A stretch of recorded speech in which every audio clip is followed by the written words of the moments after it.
ပြစ်မဲ့တဲ့ကလေးငယ်18ယောက်တပြိုင်နက်တည်းပျောက်ဆုံးသွားတဲ့ဖြစ်ဟာဒီ Asian နဲ့မြို့လေးကိုငဲကန်းအဖြစ်ပြောင်းလဲလိုက်ပါတယ်ဒီလူအချက်ကိုဖော်ထုတ်ဖို့ကြိုးစားကြတဲ့လူငယ်6ယောက်သူတို့တယောက်ချင်းစီမှာကိုစီကိုငှဖွက်ဖဲတွေရှိနေကြပါတယ်မော်အတက်တစ္ဆာဖောင်းမှုနဲ့တဲထီရင်မှုဇက်ကွက်တွေပြည့်နေနေတဲ့ဒီဇလန်ဟာအမှန်တရားကိုရှာဖွေရင်းနဲ့တေချင်းတရားရဲ့နှကန်းအထိတင့်ကိုခေါ်ဆောင်သွားမှာပါဇလန်လေးရဲ့စမှာတော့မေဘရမူလာရန်ကျောင်းကတတိယရန်ပြဆရာမ Justin တယောက်ဘော်ဒဝူနေမနက်ခင်မှာပုံမှန်အတိုင်းစာတင်မှုကျောင်းလာခဲ့ပေမဲ့အတန်းနဲ့ရောက်တဲ့အခါအန်အောတုံးလို့သွားရပါတယ်ကျောင်းသား18ယောက်လုံးရှိတဲ့နဲ့ Alex Lily တယောက်ပဲအတန်းထဲမှာရှိနေပြီးကျန်တဲ့ကလေးတွေအားလုံးပျောက်ဆုံးနေခဲ့လို့ပါစုံတော့တွေစစ်ဆေးကြည့်လိုက်တဲ့အခါမှာတော့ပို့ပြီးတော့ထူးဆန်းတာတွေကိုတွေ့လာရပါတယ်ပျောက်ဆုံးသွားတဲ့ကလေးတွေရဲ့အိမ်က ring camera အမှတ်တမ်းတွေအရဘော်ဒဝူနေမနက်အစောပိုင်း2:18 မိနစ်တိမှာကလေးတွေအားလုံးဟာအိယာကနိုးအိမ်မြင်ကိုပြေးထွက်ပြီးတော့လက်နှစ်ဖက်ကိုရှစ်တက်တက်ဆန်တန်းပြီးလမ်းမအတိုင်းတက်တက်မမရှောက်သွားရင်းနဲ့ပျောက်ကွယ်သွားကြတာပါ Alex ကိုစစ်မေးကြည့်ခဲ့ပေမဲ့လည်းသူလည်းဘာမှမသိဘူးလို့ပဲညှင်းပယ်ခဲ့ပါတယ်တလအကြာမှာတော့ကျောင်းပြန်ဖွင့်ဖို့ပြင်ဆင်နေကြပြီးကျောင်းအုပ်ကြီး Marcus ကမိဘတွေနဲ့ဆရာမတွေကိုစိတ်ပိုင်းဆိုင်ရာအားပေးစကားပြောဖို့အစည်းအဝေးတစ်ခုလုပ်ပါတယ်အဲ့ဒီမှာပျောက်ဆုံးသွားတဲ့ကလေးတယောက်ရဲ့ဖခင်မြစ်သူအာချာကဒေါသတကြီးထပြောပါတယ်တရားခံတွေရဲ့ဒီထဲမှာပဲရှိနေတ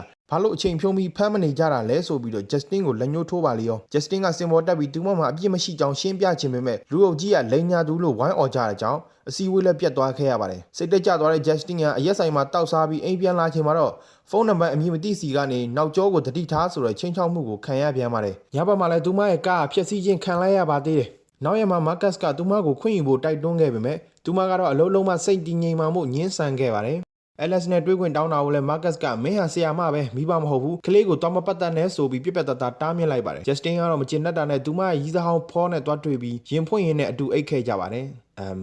နောက်ပိုင်းမှာ Justin ဟာ Alex တို့အိမ်ကိုချောင်းကြည့်ရကနေအိမ်ထဲမှာလူနှစ်ယောက်တောင်းကြီးထိုင်နေတာကိုမြင်ပြီးတော့ Marcus ကိုအကြောင်းကြားခဲ့ပေမဲ့ Marcus ကတော့သူမကိုကလေးအိမ်နာမကပ်ဖို့ထပ်ပြီးတတိပေးခဲ့ပါတယ်အဖေမှာလည်းအာချာကသူ့သား Matthew ကိုရှာဖို့အစွမ်းကုန်ကြိုးစားနေပါတယ်သူကကလေးတွေပျောက်ဆုံးသွားတဲ့လမ်းကြောင်းကိုမြေပုံပေါ်မှာမြင်းဆွဲကြည့်တဲ့အခါဒီမြင်းတွေအားလုံးစုံတဲ့နေရာဟာ Alex Lily တို့ရဲ့အိမ်ဖြစ်နေတာကိုတွေ့လိုက်ရပါတယ်တကယ်တော့ဒီကိစ္စတွေရဲ့နောက်ကမှ Alex ရဲ့ဒေါ်လေး Gladys ဆိုတဲ့ဆုံးမတစ်ယောက်ရှိနေတာပါသူမကအသက်ရှင်ဖို့အတွက်ကလေးတွေရဲ့အသုံးဆောင်တွေကိုတုံးပြီးတော့မှော်အတက်နဲ့ကလေးတွေကိုဖမ်းခေါ်ထားတာဖြစ်ပါသူမက Marcus ကိုတော့မှော်အတက်နဲ့ခိုင်းစေပြီးသူ့အမျိုးသားကိုတတ်ခိုင်းခဲ့တယ်လို့ Justin ကိုပါတိုက်ခိုက်ခိုင်းခဲ့ပါတယ်ဇက်ရှိန်တက်လာတဲ့အချိန်မှာတော့ Justin, Archer နဲ့ Paul တို့ဟာ Alex ရဲ့အိမ်ထဲကိုရောက်သွားကြပါတယ်အဲ့ဒီမှာ Gladys ရဲ့မှော်အတက်ကြောင့် Paul နဲ့တခြားသူတွေဟာစိတ်ယူပေါက်ပြီးတယောက်ကိုတယောက်တိုက်ခိုက်ရင်တေဆုံးကုန်ကြပါတယ်နောက်ဆုံးမှာတော့ Alex ကတက်တီမွေးပြီး Gladys ရဲ့မှော်အတန်ကိုရယူကသူ့ရဲ့သွေးနဲ့ Gladys ရဲ့သပင်ကိုတုံးပြီးမှော်အတန်ကိုချိုးပစ်လိုက်ပါတယ်အဲ့ဒီအခါမှာမှော်တက်တွေပြက်ပြက်သွားပြီးဖမ်းဆီးခံထားတဲ့ကလေးတွေဟာ Gladys ကိုဝိုင်းဝန်းတိုက်ခိုက်တပ်ဖြတ်လိုက်ကြပါတော့တယ်အဆုံးသတ်မှာတော့ Gladys တေဆုံးသွားတာကြောင့်ကလေးတွေဟာသတိပြန်ရလာကြပေမဲ့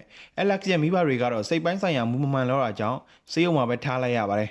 Alex ကတော့ကျင်နာတတ်တဲ့ဆွေမျိုးတယောက်နဲ့အတူနေထိုင်ခွင့်ရသွားခဲ့ပြီးပျောက်ဆုံးသွားတဲ့ကလေးတွေလည်းတဖြည်းဖြည်းနဲ့ငကိုအတိုင်းပြန်ဖြစ်လာကြပါတော့တယ်။ Gladys ရဲ့တည်ဆုံမှုနဲ့အတူမှော်တက်တွေပြက်ပြက်သွားခဲ့ပေမဲ့ကျန်ရသူတွေရဲ့ဘဝကတော့အရင်လိုဘတော်မှပြန်မဖြစ်လာနိုင်တော့ပါဘူး။ Justin ဟာသူမအပြစ်မဲ့ကြောင်းတက်တည်ပြနိုင်ခဲ့ပေမဲ့ဖော်ရဲ့တည်ဆုံမှုနဲ့အတူသူမရဲ့အတိတ်တွေကလည်းမြေမြုပ်တကြိုချင်းခံလိုက်ရပါပြီ။အာချာကတော့သူ့သား Matthew ကိုပြန်တွေ့ခဲ့ရလို့ဝမ်းသာနေပေမဲ့သူတို့ကြားဆက်ဆံရေးဟာအရင်လိုပြန်နှွေးထွေးနိုင်ပါဦးမလား။ဒီဇလန်ကျွန်တော်တို့ကိုတခုတော့သတိပေးသွားပါတယ်။ကိုနဲ့နီကဆွန်လူတွေထဲမှာတော့ကိုမသိနိုင်တဲ့အမောင်ဖုံးနေတဲ့လျှို့ဝှက်ချက်တွေရှိနေနိုင်တယ်ဆိုတာပါပဲ။ Alex တို့အိမ်ကသတင်းစာနဲ့ပိတ်ထားတဲ့သတင်းပေါက်တွေနောက်ကွယ်မှာဘာတွေဖြစ်ပျက်ခဲ့သလဲဆိုတာမြို့သူမြို့သားတွေကတော့နှစ်ပေါင်းများစွာအထိတီးတိုးပြောဆိုနေကြအောင်ပါ။အိမ်မဆိုးတွေပြီးဆုံးသွားပြီလို့ထင်ရပေမဲ့တခါတည်းမှာအမှန်တရားပုံမြင်တွေထက်တောင်ပိုပြီးကြောက်စရာကောင်းနေတတ်ပါသေးတယ်။လူမျိုးအိမ်မက်တွေထဲမှာမှတချို့ကောင်းတွေအတွက်ကတော့သူမနဲ့မက်ခဲ့တဲ့အိမ်မက်တွေလောက်ကြောက်စရာကောင်းတဲ့အိမ်မက်ဆိုတာမရှိခဲ့ပါဘူး။အဆုံးထိလိုက်ပါကြည့်ရှုပေးခဲ့ကြတဲ့တယောက်ချင်းစီတိုင်းကိုကျေးဇူးတင်ပါတယ်ခင်ဗျာ။နောက်ထပ် horror movie recap လေးတွေကြည့်ရင်သေးရဆိုရင်တော့ကျွန်တော်ရဲ့ channel လေးကို subscribe လုပ်ရင်းနဲ့အားပေးခဲ့ကြပါအောင်ခင်ဗျာ။ comment ထဲမှာလည်းဝင်မှန်းခဲ့လို့ရပါတယ်ကျေးဇူးတင်ပါတယ်။